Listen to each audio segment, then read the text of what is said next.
Era do nosso canal Irmandade Tricolor, dia 11/9, a partir de quarta-feira, volta a Copa do Brasil, hein, com jogos de volta, né, das quartas de final. E a gente vai trazer aqui aonde vai ser transmitido os jogos e também falar os resultados de ida, só para dar uma recapitulada, beleza, galera? Então vamos lá.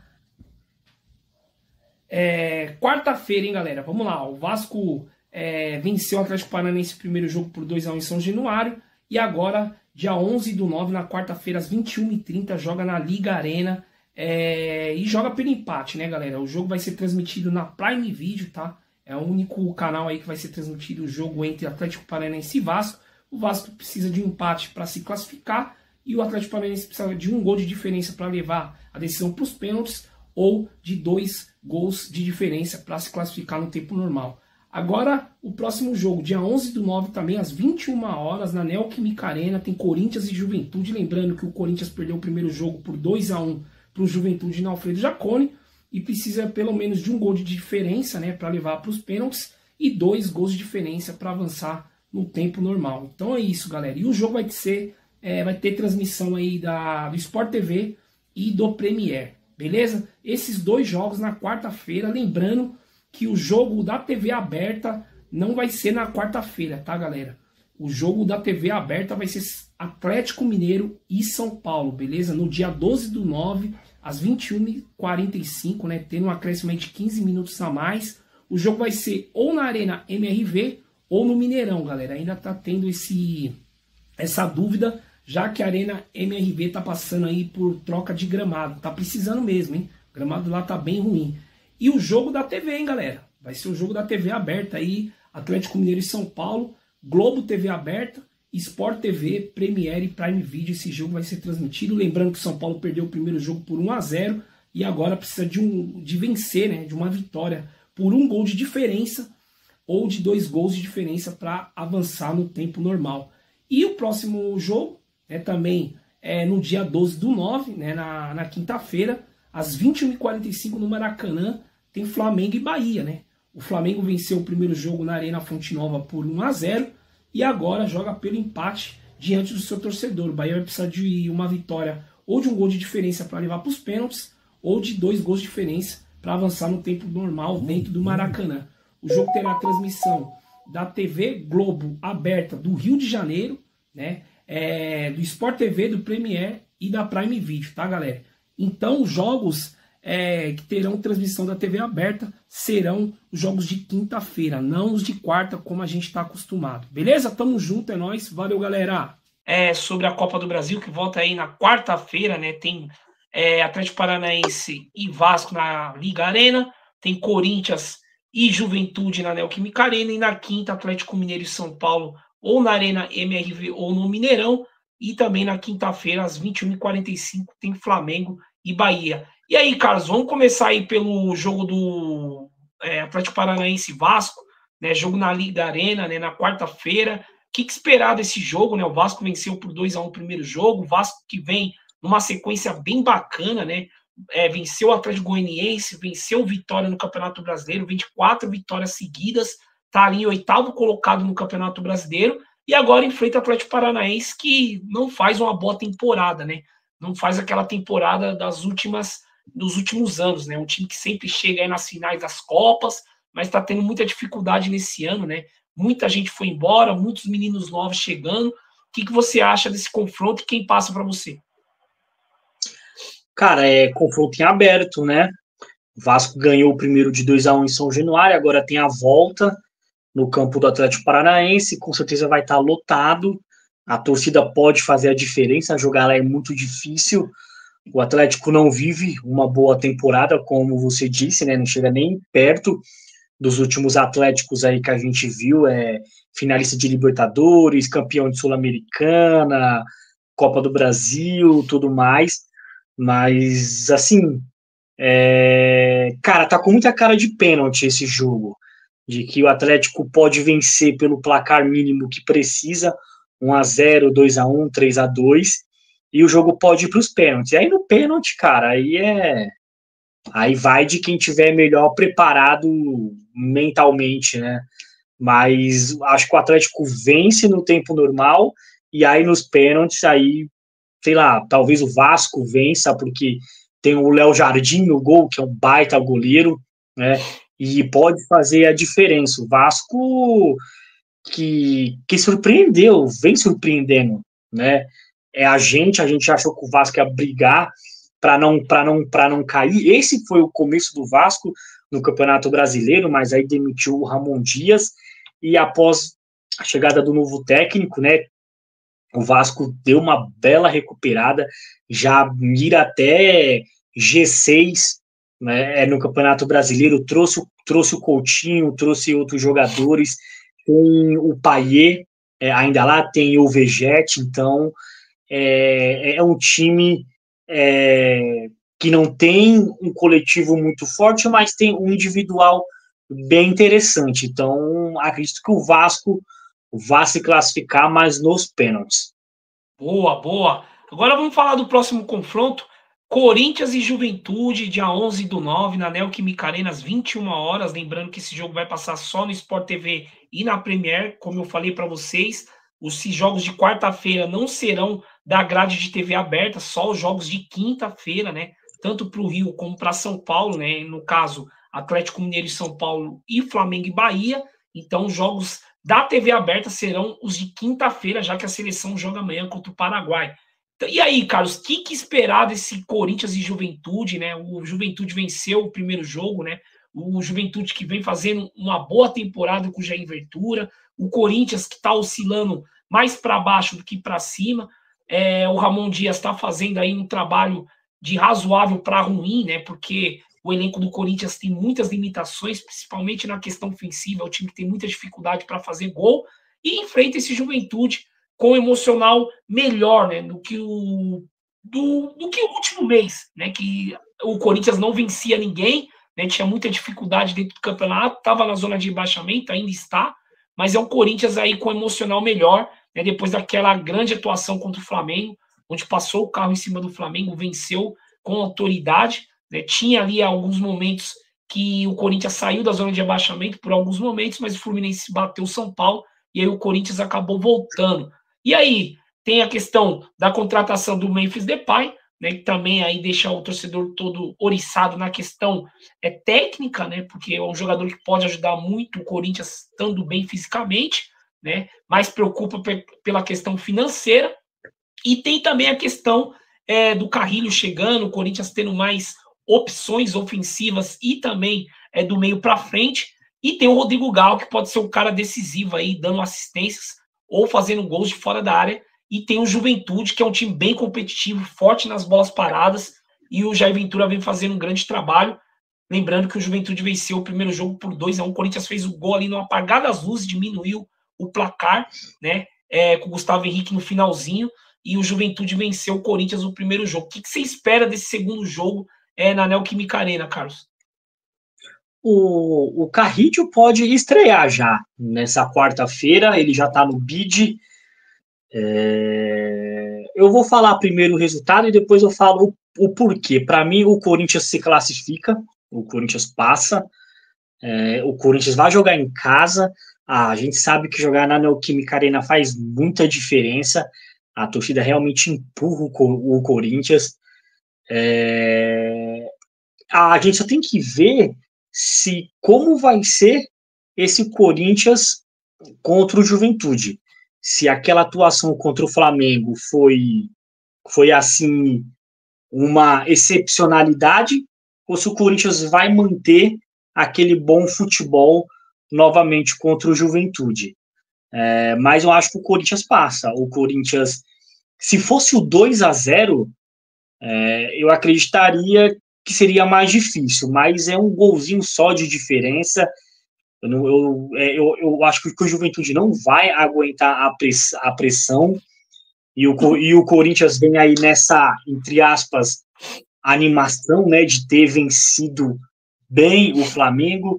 Tem aí a contratação do Depay, a contratação do Carrillo, né, então pode dar um ânimo a mais, que é o que o Corinthians precisa para poder fazer um final de temporada melhor, mas eu acredito que o Corinthians vença e nem precise dos pênaltis. Para mim, o Corinthians tira o resultado dentro dos 90 minutos. Boa, boa. Agora o próximo confronto, né? Ou na Arena MRV ou no Mineirão, Atlético Mineiro e São Paulo, né, se enfrentam aí valendo vaga na semifinal, jogo às 21h45, né, jogo da TV aberta na Globo.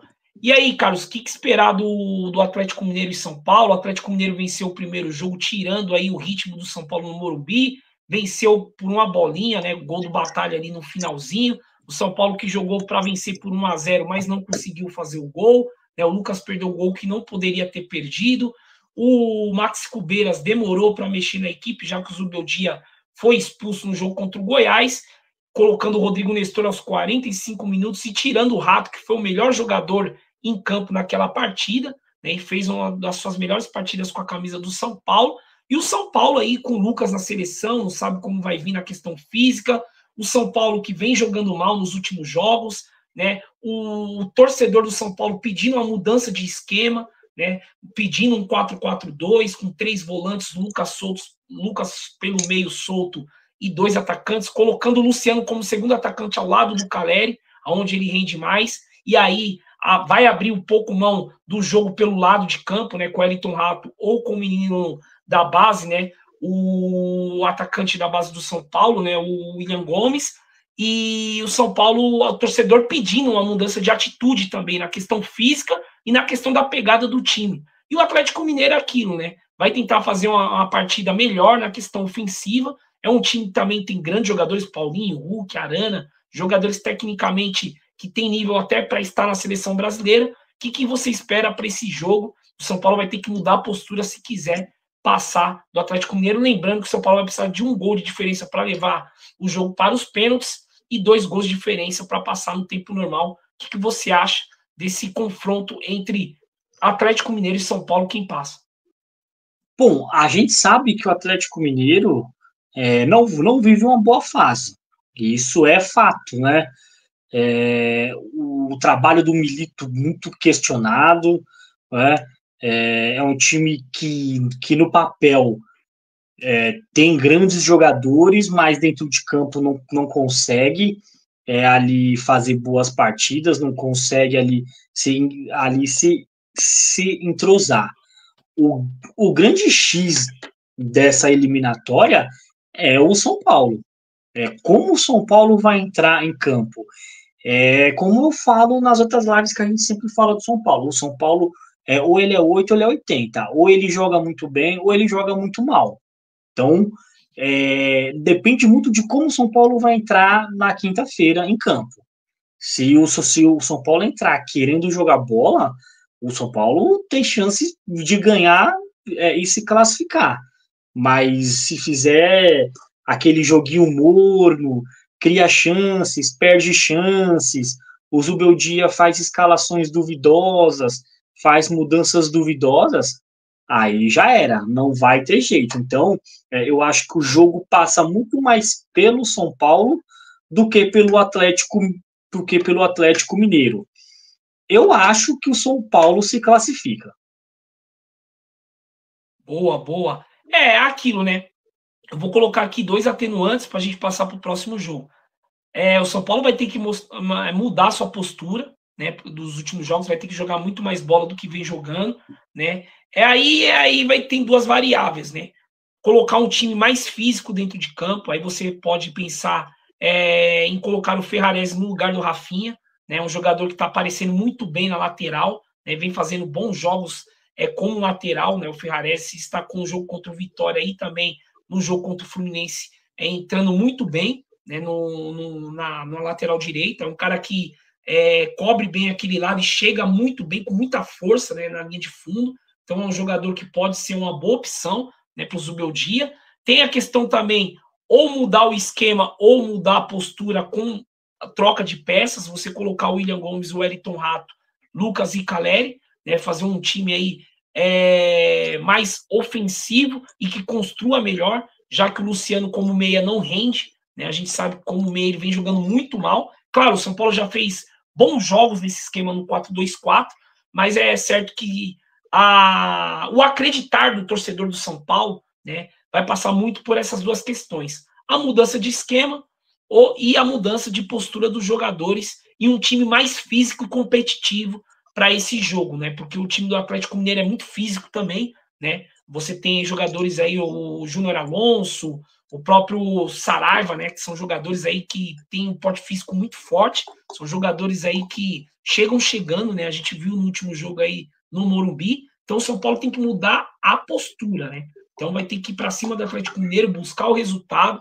para o torcedor poder acreditar mais. Eu acredito assim também, eu acho que estou acreditando na classificação do São Paulo, assim como o Carlos, né? O jogo é dificílimo, mas eu acredito que o São Paulo, se fizer esse jogo da forma que eu estou mencionando aqui, ter mais pegada, mais vibração, né, e jogar o jogo sem medo, né?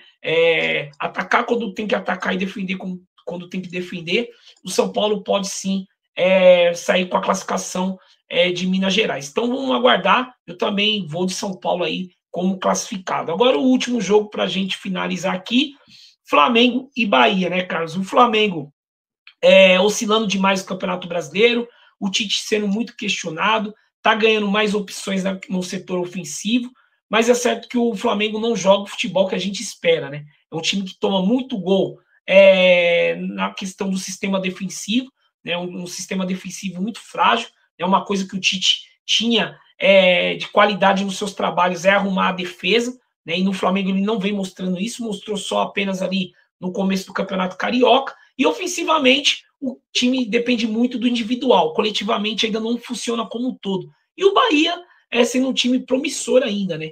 O Grupo City investindo no Bahia, o Rogério Ceni fazendo um bom trabalho, estando bem ali no Campeonato Brasileiro entre os 7 primeiros, né? O Bahia vem fazendo uma boa campanha, e no mata-mata vê alguma chance de poder chegar aí numa final de Copa do Brasil, quem sabe, bons jogadores, né? João Lucas, Everton Ribeiro, Tassiano, Everaldo, tem um Biel, né? Um time bem interessante. O que você acha? O próprio Cauli também, que é muito bom jogador. O que você espera desse confronto, já que o Flamengo venceu o primeiro jogo com o gol do Bruno Henrique por 1-0 e agora joga pelo empate diante do seu torcedor no Maracanã, e o Bahia precisa vencer por 1 gol de diferença para levar para os pênaltis e 2 gols de diferença para avançar no tempo normal. O que você espera e quem passa? Assim, eu vou cravar, passa o Flamengo. O Flamengo tem mais time, né, tem mais elenco, tem mais técnica. Mesmo não jogando bem, mesmo o Tite sendo muito questionado aí nos últimos jogos, na temporada, né? A temporada é de muitos questionamentos, mas o Flamengo tem a vantagem, já tem a vantagem, então o Bahia vai precisar se jogar lá para frente e você dar espaço para esse Flamengo é praticamente que mortal, né? Então, é certo que o Flamengo tem aí um desfalque, né? Tem o Pedro, que não joga mais na temporada, tem que ver, será que o Arrascaeta joga? Será que o De La Cruz joga? Né? Será que o Bruno Henrique joga? Tem o Gerson tá na seleção, Fabrício Bruno, nossa, quase que não sai. O Fabrício Bruno foi convocado para o lugar do Militão, então o Vinha tá machucado, o Pulgar também, né? Então o Flamengo aí tem muitos desfalques, o time titular praticamente inteiro ou tá na seleção ou tá com algum tipo de lesão, então tem que ver como o Tite vai montar essa equipe, mas eu acho que mesmo com todos esses problemas, eu acho que no geral o Flamengo ainda é mais time e o fator Maracanã, o fator de estar jogando em casa, ainda pode fazer a diferença. Boa, boa. Eu acho que Arrascaeta e De La Cruz jogam sim, né? O Pedro vai ficar aí de 8 meses a 11 meses, né, fora do Flamengo, né, depois de ter se machucado no treino da seleção. Então é um desfalque gigantesco, né, para o Flamengo. É um cara aí que é artilheiro da temporada com 33 gols, né? E o Flamengo vai perder uma referência técnica muito importante. Teve a questão do Flamengo ir ao mercado, se vai contratar ou se não. A diretoria está mais convicta que não vai contratar, vai dar uma sequência maior para o Gabigol, vai improvisar ali o Bruno Henrique também, que sabe finalizar muito bem, tanto nos cabeceios como também na finalização. e tem o Lohan, né? O Lohan, um menino da base muito interessante também, que pode fazer essa posição, onde ele já jogou no futebol de base do Flamengo, né? No Sub-20, então pode ser também 3 opções do Flamengo, mas ainda se analisa dentro da diretoria. Tá mais para o não contratar do que para o sim, né? Então, o Flamengo perde uma referência gigantesca, que é o Pedro aí. Eu também acho que o Flamengo passa, eu já tinha falado isso aqui antes, nas outras lives que a gente já fez.